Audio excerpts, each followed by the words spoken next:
Hi, I'm Chris. I said I'd post some videos of the K6100, this beast, to CNC Zone. So this is a long video, seeing as I haven't posted that many videos yet. So this evening I'm making a wee collet holder for the collets, which are the tiny ER11 collets which go in the spindle. Because I have a pile of these little cardboard boxes lying around with the collets in them, and the boxes are going to fall apart, so I'm just going to make a wee holder for them out of a piece of 10mm acrylic, good hard stuff, and going to machine that on the machine. Already designed up my wee holder in V-carve. There's some engraving and the cutting of that. I'm not going to be using dust collection, so you'll be able to see what's going on with the spindle. The dust collection system's hanging up in the ceiling at the moment. Yeah, that's about it. So hope you enjoy. I've got to shift the camera now. Okay, so here we have the vacuum hold down. I'm not using that today. I'm using good old-fashioned double-sided tape. So, and the reason I'm not using the vacuum hold down is that I'm a bit short of power in the garage here, and I have to run two fairly long extension leads into the house to be able to use the vacuum hold down. And it's just a bit annoying, and for something this small, not really worth the hassle. So what I'm going to do is use some good quality double-sided sticky tape and stick the bit of Perspex down to the top. I'm going to line it up fairly square. You'll see I've got lines on the table here, which weren't actually there for that purpose, but they come in handy nonetheless.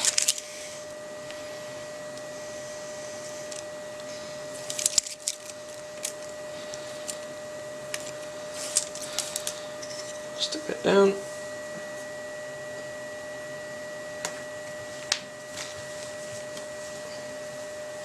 Righty-ho.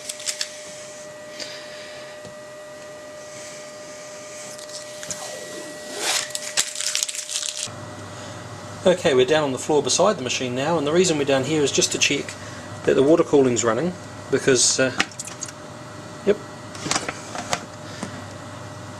don't want to run the machine without keeping the spindle cool. Okay, here we have the ER11 collet nut. It says ER11A on it. Those ones are from CTC Tools, and the collet. So this is a 1/8 inch collet.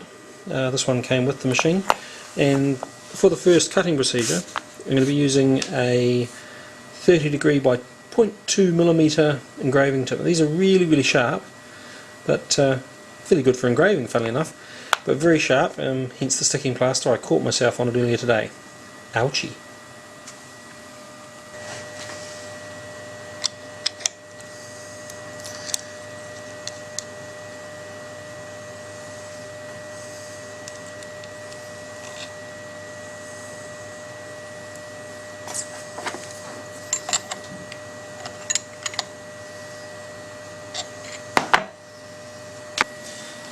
Okay, next up we want to set 0.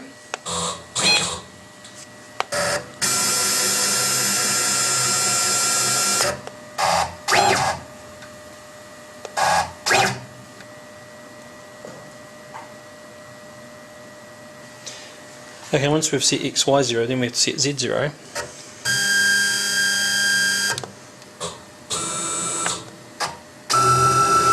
So move out to the middle of the material.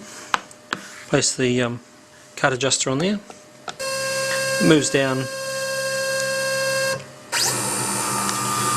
So now we've got all three axes ready to go. Okay, the next thing I'm going to do is set the spindle speed. I'm aiming for 12,000 RPM, give or take, with an engraving tool. According to my handy dandy speed chart, that's 200 on the variable frequency drive, that's 200 Hz. On the K6100, you set the spindle speed down on the variable frequency drive here, setting it down to about 200, give or take. You can control the spindle speed from the pendant using the DSP controller. you use the digital outputs on the DSP controller into the digital input on the VFD inside the router. I haven't done that yet, but I probably will, just for convenience sake.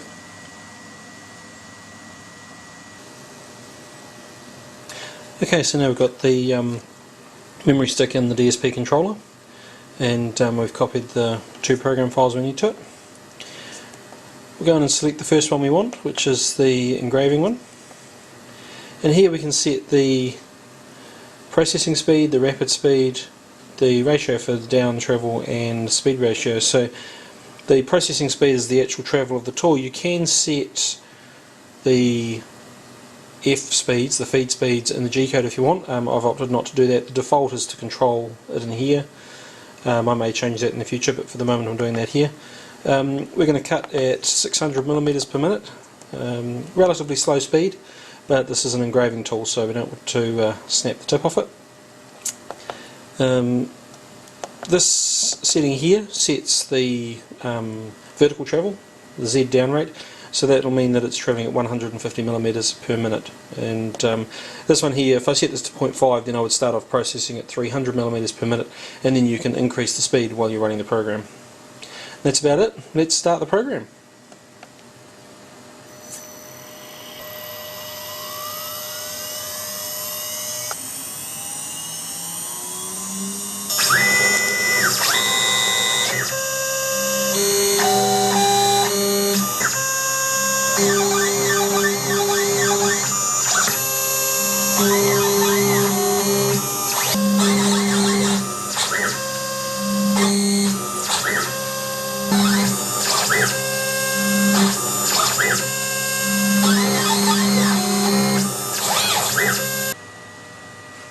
So now I'm changing to a 4mm end mill for the next cut. I forgot to record a video saying exactly what I was doing there, but you'll get the idea.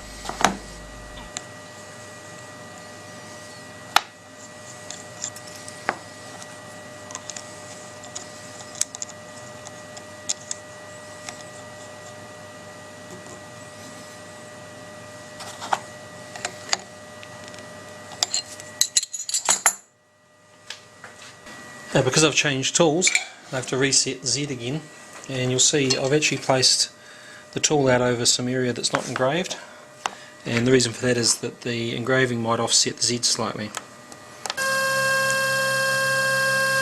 So we'll just set that Z.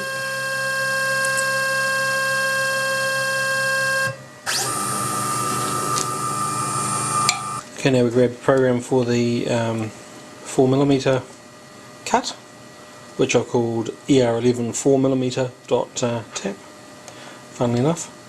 Now we're not going to run this one at 600mm, we'll run that at 2 meters per minute. Oops. Try 3 zeros, and then we'll be underway.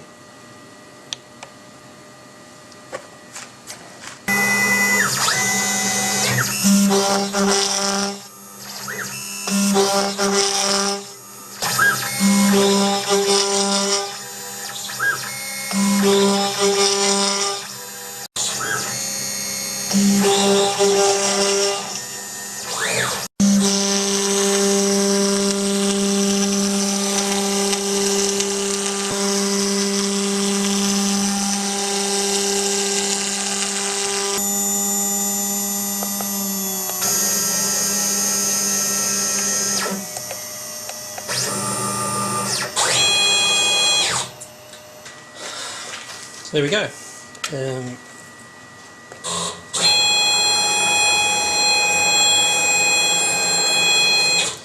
Of course, it's about now I regret doing this without dust collection, because I now have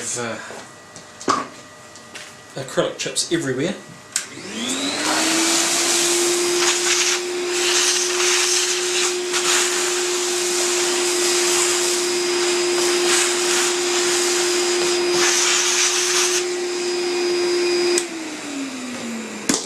For the sake of not having everybody watch me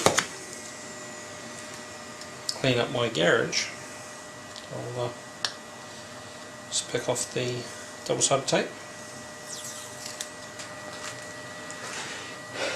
Now all that's left is to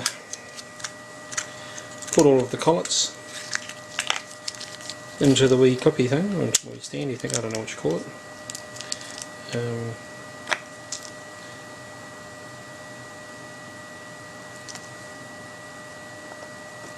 that one in the wrong hole. Yeah, so there you go, I hope you found that interesting.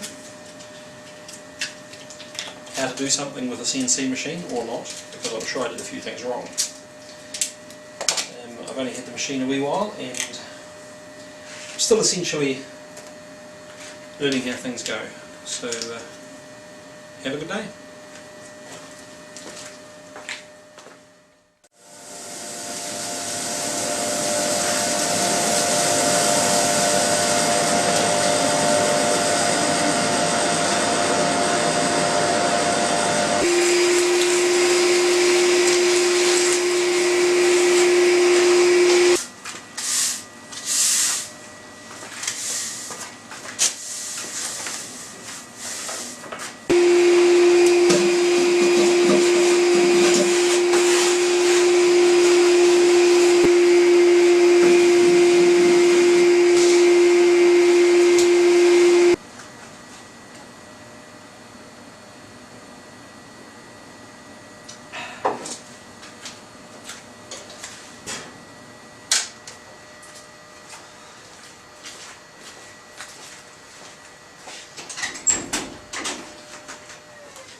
I have no idea where they're in, hang on.